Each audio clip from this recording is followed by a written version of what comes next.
Magandang umaga, Philippine Air Force. Narito na po maglagay na panahon. Ngayong araw ng Sunday, 05 April 2026. Wala pa rin po tayo namomonitor na low pressure area o bagyo sa loob at labas ng ating Philippine Area of Responsibility. Ngunit patuloy pa rin iiral ang ridge ng isang high pressure area sa northern at central Luzon.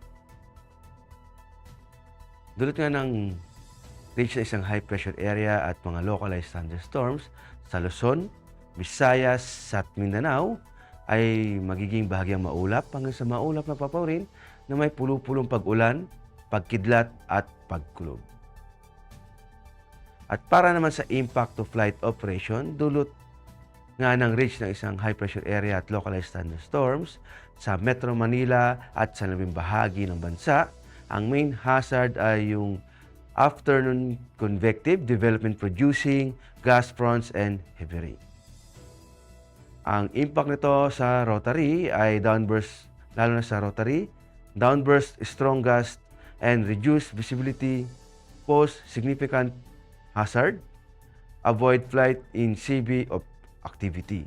At sa fixed wing naman, severe turbulence and wind shear likely during arrival or departure phases. Aircraft may experience temporary delays or required to diversion.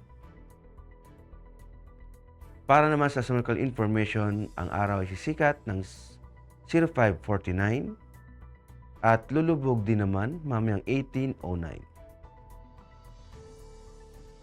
Para sa moon illumination, meron tayong 89%. At para manatiling updated sa lagay at pagtayo ng panahon, i-follow lamang ang Air Force Weather Center sa mga social media accounts. Sa ngalan ng aming commanding officer na si Colonel Alvin Jan Cugador, PAF GSC, ako po si Technical Sergeant Ben Benedict Garcilia, Weather Forecaster ng Air Force Weather Center. Maraming salamat po.